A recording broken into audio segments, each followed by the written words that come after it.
সবচেয়ে খারাপ হইলো এজিদ। এজিদ 1 টাকা নেয় না ইমামতি করে, তুই নাচকে। তুই যদি প্রশ্ন করি আল্লাহ রাসূল ইমামতি করে 1 টাকা নেয় নাই, তুমি নাও কে? কথা বলেন ঠিক কিনা? হযরত আবু বকর সিদ্দিক ইমামতি করে 1 টাকা নেয় নাই, তুমি নাও। ওদের কালিমা আছে, এদের কালিমা কি জানেন? লা ইলাহা ইল্লাল্লাহ লালন রাসূলুল্লাহ। উনি একজন প্রখ্যাত আলেম। আচ্ছা, এখন কথা হইল, উনি একজন প্রখ্যাত আলেম, উনি বলতেছে বাউলদের কালেমা আছে লা ইলাহা ইল্লাল্লাহ লালন রাসূলুল্লাহ আস্তাগফিরুল্লাহ নাউজুবিল্লাহ। জুমার নামাজ পড়েন না আপনারা? জান জুমার নামাজে খুতবা হয় কিনা? ইমাম সাহেব একটা কিতাব হাতে নেয়, খুতবা। নামাজ পড়াটা কার ইবাদত? আল্লাহর। হ্যাঁ, নামাজ কি আল্লাহর ইবাদত? আমার তো বুঝে আসে না। নামাজ যদি আমি না পড়ি তাহলে আমার কি আল্লাহ ভালোবাসবো? কথা কথা দেন। আমি যদি রোজা না করি, হজ, এগুলি আমাদের ইবাদত নাকি? নাকি ভুল? সব বাউল এক হয়ে আলেম উলামাদের উপর একই টেক্কা দিল। এবার কালেমা নিয়েও নতুন বিতর্ক শুরু করল। আসসালামু আলাইকুম সম্মানিত দর্শক, ভিডিওটা যে যেখান থেকে প্লে করেছেন তাদেরকে অসংখ্য অসংখ্য ধন্যবাদ। সম্মানিত দর্শক, আবুল কাণ্ডে এখন বিভিন্ন দিকে যাচ্ছে ঘটনা। কিভাবে যাচ্ছে? এখন সব বাউল শিল্পীরা কিছু কথা বলতেছে, এখন নাকি কালেমা নিয়েও নাকি আলেম উলামারা নাকি তাদের সাথে ইয়া করতেছে। সম্মানিত দর্শক, আমি কয়েকটা বাউলের কথা শোনাবো। তারা যে হুজুরদের উপর এইভাবে উঠে পড়ে লেগেছে, তারা এমন কথা বলতেছে হুজুররা টাকা নেয়, ইমামতি করে, এটা কোনো জায়েজ না। সম্মানিত দর্শক, আরো যে কথাগুলো বলেছে সেই কথাগুলো আপনারা শুনলে আপনারা অবাক হবেন যে আসলে বাউলরা কি ভালো না খারাপ। এই ভিডিওগুলো দেখে দর্শক আপনারা বুঝতে পারবেন হুজুরদেরকে নিয়ে যে তারা কথাগুলো বলেছে। মিন জালিক, কত বড় মানে বাটপারি হইলে এরকম ধর্ম নিয়ে একটা, আর আমাদেরকে একটা জাতি বানাই দিছে, বাউলদেরকে একটা জাতি, আলাদা একটা জাতি বানাই দিছে, আলাদা, মানে আমাদেরকে ইসলাম থেকে খারিজ করে দিছে। আমরা নতুন ধর্ম পাইছি, নতুন ধর্ম নিয়ে বলে আমরা চলি। এটা কোনো কথা হইল? নিজের স্বার্থ হাসিল করলে অনেকভাবেই করা যায়। কোনো জাতিগত ব্যক্তিকে, একজন এই মুসলমানকে আলাদা একটা জাতিতে পতিত কইরা করার দরকার নাই। আচ্ছা, এই আপনারা কি কেউ শুনেছেন বাউলদের কোনো নতুন কালেমা আছে? কোন বাউল বলছে? যদি সে বলে নিঃসন্দেহে সে কাফের, বিনা দলিলে কাফের। লা ইলাহা ইল্লাল্লাহু মুহাম্মাদুর রাসূলুল্লাহ সাল্লাল্লাহু আলাইহি সাল্লাম, এই কালেমা ব্যতীত আমার নবী হযরত মুহাম্মদ সাল্লাল্লাহু আলাইহি সাল্লামের যুগে আমার নবীর উম্মত, আমার মুহাম্মদ সাল্লাল্লাহু আলাইহি সাল্লামের উম্মত যদি কোনো ব্যক্তি দাবি করে, তাহলে সে এই কালেমা বিশ্বাস করতে হবে। এর বাইরে পৃথিবী কিয়ামত পর্যন্ত আর কোনো কালেমার আবির্ভাব হবে না। কিন্তু এই মৌলানা উনি বলছে, আপনারা যারা ইউটিউবে এই ভিডিওটা নিয়ে পরে দিবেন এই কথাগুলো, যদি কোনো প্রমাণ দিতে পারে যে কোনো ব্যক্তি নতুন কালেমা আবিষ্কার করছে, লালন সাইজিরি হোক, জালাল কার হোক, কাজী নজরুলের হোক, যে কোনো সাধকের হোক, তাহলে আপনারা সবাই তাকে জনসম্মুখে ফাঁসির জলিতে ঝুলাইবেন। আমি নয়ন শেখ নিজে যায় টান দিমই ধরি। তাহলে কেন লা ইলাহা ইল্লাল্লাহু লালন রাসূলুল্লাহ? তাহলে এই মৌলানা কাফের, উনি নিঃসন্দেহে কাফের। কারণ উনি এই কথা কেমনে বলে? আমি মুসলমান, আমি মুসলমানের ঘরে জন্ম নিয়েছি, আমি নামাজ পড়ি, রোজা রাখি, আমার আল্লাহ এক, হযরত মুহাম্মদ সাল্লাল্লাহু আলাইহি সাল্লাম আল্লাহর প্রেরিত বান্দা ও রাসূল, এটা আমি বিশ্বাস করি। তাহলে কেন আমাদের উপর এরকম মিথ্যাচার চালানো হচ্ছে? জাতির কাছে আমাদের আকুল নিবেদন, যেন এই জাতি, এই প্রশাসন, এই দেশের সরকার, এই বাংলা সরকার এগুলাকে সঠিকভাবে, যদি আমি নয়ন শেখ ভুল করি আমার শাস্তি হবে। যদি ভুল সংশোধন করার সময় দেন, আমি যদি সংশোধন করে নতুন জায়গায় আসতে পারি, আমি আসবো। যদি পুনরায় আবার একই ভুল বারবার করি, আমাকে ফাঁসিতে ঝুলাই দেন, আমার কোনো আপত্তি নাই। কিন্তু কোনো জাতির প্রতি মিথ্যাচার করা, এটা কোনো মুসলমানের কাজ না। রাখলাম, কে কি করছে না করছে এটা নিয়ে আমার কথা নাই। আমাদেরকে আলাদা জাতিতে পতিত করার কারণ কি? তারা কি উদ্দেশ্য সফল করতে চায়? এটা আমার পেশা, বাউল গান আমার পেশা, এটা আমি রুটি রোজগার করি, আমার সাথে 10 জন কাজ করে, এটা ইনকাম করে আমি আমার সংসার চালাই। ধর্ম আলাদা, ধর্ম হইলো আমার ইসলাম। ইসলাম ধর্মের সমস্ত কার্যক্রম এটা সকল মুসলমানের জন্য। কিন্তু বাউল কোনো ধর্ম না, বাউলের কোনো এক্সট্রা ধর্ম নাই। বাউল এটা হলো কর্ম, এটা আমি গান গাই, আমার কর্ম, আমি টাকার বিনিময়ে গান গাই। এটা আমার ধর্ম না, এটা আমার পেশা, এটা আমার পেশা, নেশা, কিন্তু এটা আমার ধর্ম না। এটার মধ্যে আমি ধর্মকে খুঁজি না। আমার ধর্ম 5 ওয়াক্ত নামাজ, কলেমা, নামাজ, রোজা, হজ, যাকাত, এগুলো হলো আমার ধর্মের কাজ। এই হলো বিষয়। হযরত ওমর ইমামতি করে 1 টাকা নেয় নাই, ওসমান গনি ইমামতি করে 1 টাকা নেয় নাই, হযরত আলী করিমুল্লাহ ওয়াজহু 1 টাকা নেয় নাই, মাবিয়া 1 টাকা নেয় নাই। আমি দি বাবা এজিদের চেয়েও খারাপ হয়ে গেলাম। হ্যাঁ, কি কথা উচিত নেই? হ্যাঁ, এই চাচা, এই আমার কিন্তু সেট উঠে গেছে।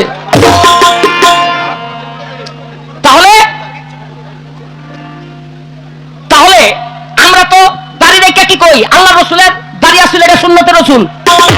আমরা যুগ রাসূল জুব্বা পরিধান করতো, এটা সুন্নতে রাসূল, বলি কিনা? কথা যদি আমার ব্যাঠি কয় দৈরা বিচার করবেন, বাড়িতে আমার এ নেই। হ্যাঁ, খাওয়ার পর একটু মিষ্টান্ন খাওয়া, এটাও সুন্নত, কথা ঠিক কিনা? আচ্ছা, সব কিছুতে রাসূলের সুন্নত আমরা খুঁজি, তা সব কিছুতে রাসূলের সুন্নত যে আমরা খুঁজি, তাই রাসূল যে ইমামতি করে পয়সা নেয় না, এইটা সুন্নতই নাই তোর কাছে? হ্যাঁ, এটা বিকায়দা, এটা হলো বিকায়দা, যেখানে সুবিধা ওখানে সুন্নত, যেখানে সুবিধা নাই ওই পৃষ্ঠাই আর পড়ি না, বুঝলেন নি? ধরেন না, হ্যাঁ, সোমেশ্বর রায়, এই সোমেশ্বর রায়কে মুসলমান বানাইয়া তার এলাকার মধ্যে চলে গেছে কিছুদিন পর, যেই সেই। অথচ খাজা মঈনুদ্দিন চিশতি সেই ভারতবর্ষে আইসা 93 লক্ষ বিধর্মীকে মুসলমান করলেন, যেই মুসলিমের ফসল আজও এই ভারত বাংলার মধ্যে। এখন কি 93 লক্ষ মানুষ মুসলমান? হ্যাঁ, বাংলাদেশে তো 16 কোটি, আরে 18 কোটি মানুষ, বুঝলেন? মুসলমান হইল 16 কোটি, আর ভারতের মধ্যে 150 কোটির মধ্যে 70 কোটি ওই মুসলমান, আমরা জানি না। তো এই যে খাজা বাবার অবদান, এটা যারা তুচ্ছ তাচ্ছিল্য করে, আসলে তাদের জন্মটা কোথায় এটা আমি মঞ্চে আর বলতে চাই না, গানে গানে দুই কথা কই।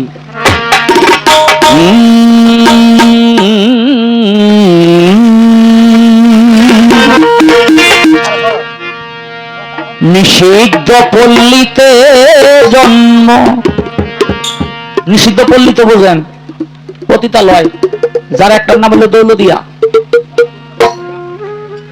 নিষিদ্ধ পল্লীতে জন্ম, ও যারা জান যায় নাই কানে, ওই জায়গায় যাগো জন্ম, হ্যাঁ গো কানে আলাইজানটা দেখে ব্যাটি তো হইতাম। হ্যাঁ, ওরে তারাই বেয়াদবি করে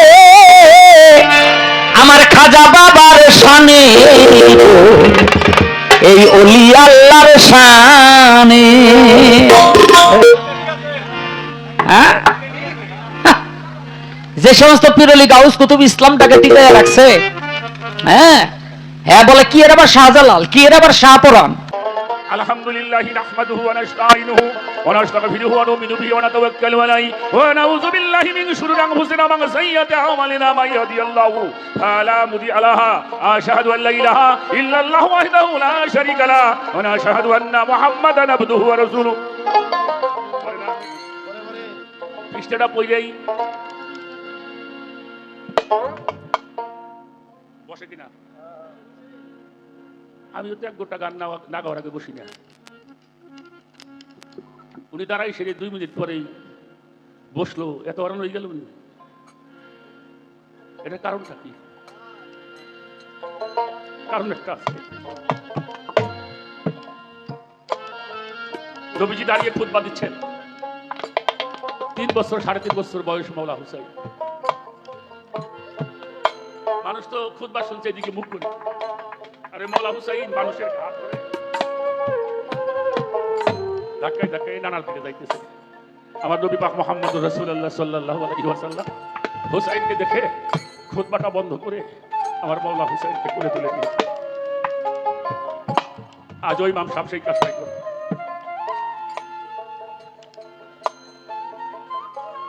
কিন্তু বললো না, বুঝলো না।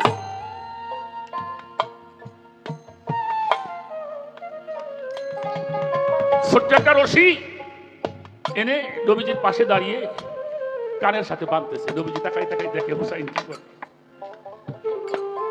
4টা হিজরি 5ই শাবান মাওলা হুসাইন দুনিয়াতে আসছে, আর 11 হিজরিতে নবীজি পর্দা নিয়েছেন। মাত্র 7 বছরের বালক রেখে নবীজি পর্দা নিয়েছেন।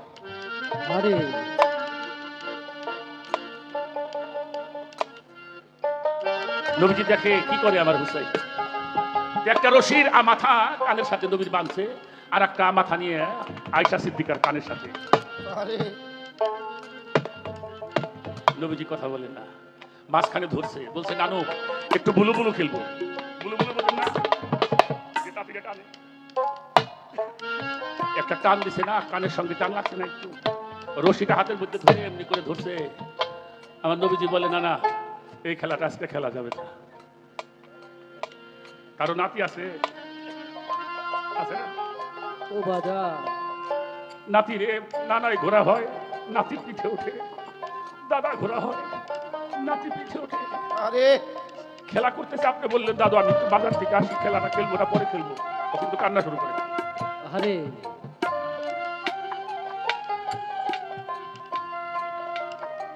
যখন বলছে এই খেলাটা খেলবো না, হুসাইন দাঁড়াই দাঁড়ায় কাঁদতেছে, আরে কিন্তু কানে যে টান লাগছে ফাতেমা ঘর থেকে দেখে আইসে হুসাইনের পিঠের উপরে একটা থাপ্পড় বাজছে।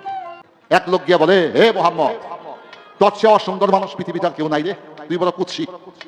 নবী করিম সাল্লাল্লাহু আলাইহি ওয়াসাল্লাম বলছেন, ঠিক বলছে। হযরত ওমর গেছে, গিয়া কয়, হুজুর আপনার চেহারাটা মনে হয় চাঁদের চেয়েও সুন্দর, আপনার চেয়ে পৃথিবীতে এত সুশী মানুষ আর কেউ হতে পারে না। বলে, ঠিক বলছো। যে বলছে নবী তুমি খুব অসুন্দর কুৎসি, এইটাও ঠিক আছে। ওমর কইছে আপনি চাঁদের চেয়েও সুন্দর, এইটাও ঠিক আছে। হযরত ওমর কয়, হুজুর কোনটা ঠিক আছে, আগে তো না পরেরটা? নবী করিম সাল্লাল্লাহু আলাইহি ওয়াসাল্লাম বলছেন, তুমি যেমন তুমি দেখো তেমন। যে আমাকে কুৎসি বলেছে ও নিজেই কুৎসি, তাই আমাকে কুৎসি রূপে রেখেছে। আর তুমি সুন্দর, তোমার মন সুন্দর, তোমার নয়ন সুন্দর, তাই তুমি আমাকে সুন্দর হয়েছে, সুন্দর রূপে দর্শন করেছো। তো কৃষ্ণ কেমন, যার মন যেমন। তো যে যেভাবে দেখছে সে সেভাবে কইছে, সে সেভাবে লিখছে, এইটাই বিষয় ছিল। রাখলাম, বলো।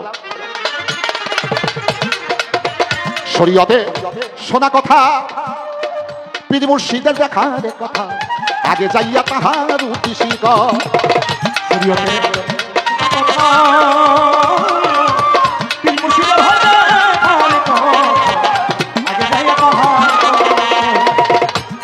একটা ঘটনা শুনছিলাম, আমার কাছে প্রতীয়মান হয়েছে সত্য। আমাদের বৃহত্তম নোয়াখালীতে আল্লাহর একজন আউলিয়া ছিল, তার নাম ছিল দুলামিয়া পিসা। তার নাম দুলামিয়া পিসা, বহুদিন আগের কথা। তো তিনি ভক্তবিন্দু সারাদিন আসে, কথাবার্তা বলে, কিন্তু এশার নামাজের পরে ভক্তবিন্দুকে আর দরবারে জায়গা দেয় না, সব বাইরে দেয়। এক ভক্ত মনে মনে চিন্তা করে, 12 বছর যাবত মুরিদ হইছি, বাবারে দেখতে যাই, বাবার সাথে সারা রাত কাটামো, এশার নামাজটা হয়ে গেলে সে আর দরবারে কাউকে রাখে না, আমারও রাখে না। আজকে আমি জীবন যদি চলেও যায়, আজকে আমি দরবার চাইরা আসুন না, এটা মনে মনে প্রতিজ্ঞা করছে। তো চইলা গেছে দুলামিয়া পীর সাহেবের দরবারে। এশার নামাজ হয়েছে, জিকির জলবা হয়েছে, মিলাদ মাহফিল হয়েছে, মোনাজাত হয়েছে, ভক্তবিন্দু একে একে সবাই চলে গেছে। ওই ভক্তটা দরবারে একটা কোনায় বসে রয়েছে। তো দুলামিয়া পীর সাহেব কয়, কিরে বাবা তুই গেলি না? বলে, বাবা আজকে আমি যাইতে আসি না। বলে, কেন? বলে, 12 বছর যাবত মুরিদ হয়েছি বাবা, আপনি কোনোদিন একটা রাত আপনার দরবারে থাকতে দেন নাই, আজকে আমি ওয়াদা করে আসছি, আমি রাত্রে আজকে এই দরবারে যাপন করবো, আপনি কি করেন আমি চাই চাই দেখবো। বলে, তাই? বলে, হ্যাঁ। বলে, রাতটা যখন গভীর হয়েছে, দুলামিয়া পীর সাহেব ভক্তকে করেছে আহ্বান, সন্ধ্যা সন্ধ্যা রে বাজা, মন দিয়ার শোনে রে বাজা।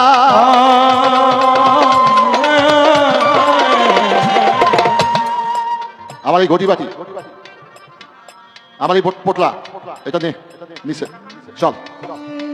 দরবার থেকে বাইর হইয়া একটা নদীর কিনারিয়া যায়, তার মুর্শিদ কেবলা দুলামিয়া সাহেব আগে, পিছনে পিছনে তার ভক্ত চইলা যায়।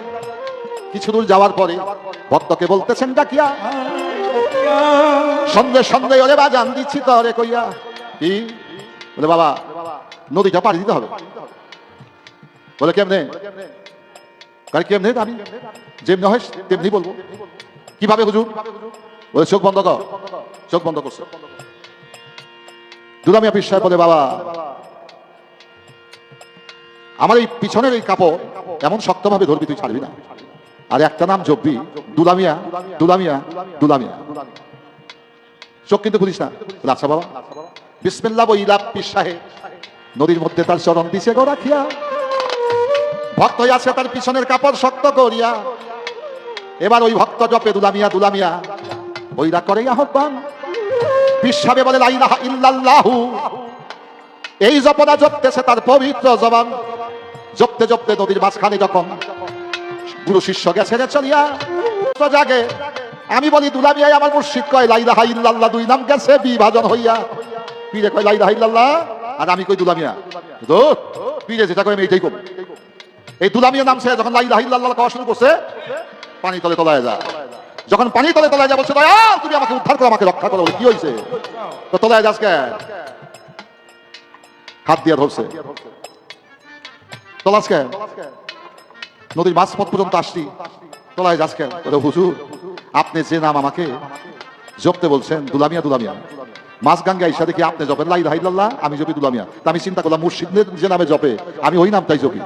আপনার নাম খাইয়া দেওয়ার সাথে সাথে আমি চলে যাইতেছিলাম। দুলামিয়া পীর সাহেব বলেন, এই বেটা লা ইলাহা ইল্লাল্লাহ আল্লাহকে তুই দেখছ? বলে না দেখি নাই তো। যে লা ইলাহাকে দেখে না ওই শুধু ডাকাডাকির মধ্যে তাকে খুশি করা যায় না। তুই দেখছস কারে? তুই দেখছ দুলামিয়ারে, আমি দেখছি দুলামিয়ারে। তাই তোর জন্য হচ্ছে দুলামিয়া, আমি লা ইলাহাকে দেখেছি, আমার নাম হচ্ছে লা ইলাহা। তাজ্জব শুনিলে বাবু আপনাকে বিশ্বাস স্থাপন করতে হবে। বেলায়েত প্রতিষ্ঠিত ভক্তি বিশ্বাস এবং প্রেমের মাধ্যমে। ভক্তি এবং বিশ্বাস প্রেম যদি তার মধ্যে না থাকে, তার শরীয়ত তরিকত হাকিকত মারুফত নবুয়ত বেলায়েত তার মধ্যে কিচ্ছু না। ও মানব নামের কলঙ্ক, মানব নামের কি?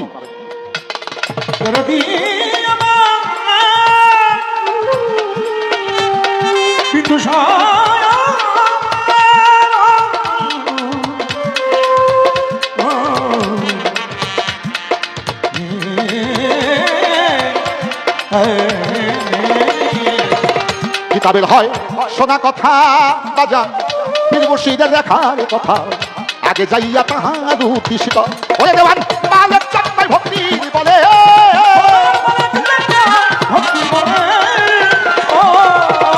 বলে দয়াল মালের চাকমায় ভক্তি বলে সাধ্য সাধক মন তুই আমার কথা হিন্দরীরে মুক্তি পাবি এই দেহ জমির রে সারিত।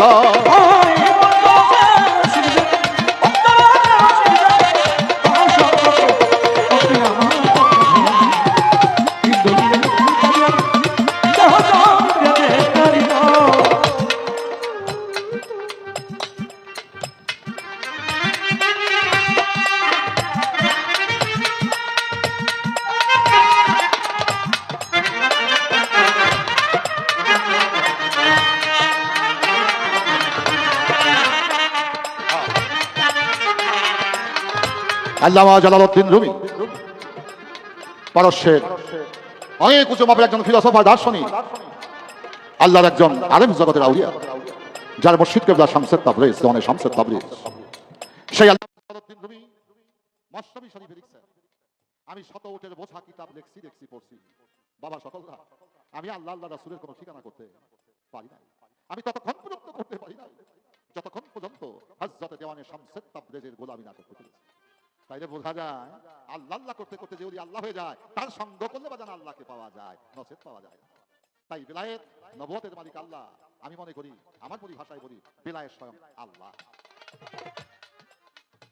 বাজান যে রেখেছে বর্তমানে এই জগতে যে পাইয়াছে, বর্তমানে অনুমান সেবা আগে যাইয়া তুই প্রেমের মরাম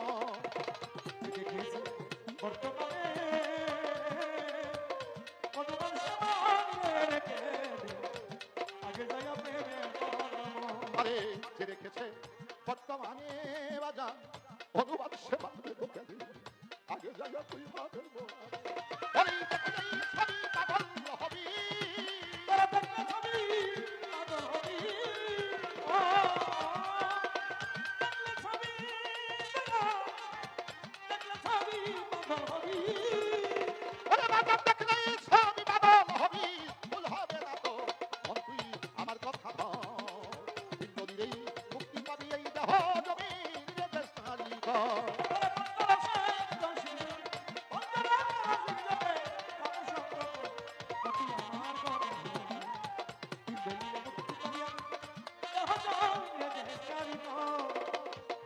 প্রশ্ন করেছে আমার কাছে, কথা বলি নাই, এই বেলায়েত কিভাবে আদান প্রদান করা হয় আমি জানতে চাই।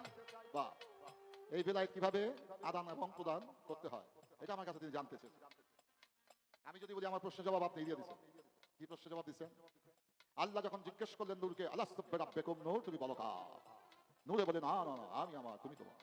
ওই নূরকে চার ভাগে বিভক্ত করলেন। আবার জিজ্ঞেস করলেন আলাস্তু বিরাব্বিকুম, তুমি বলো কার?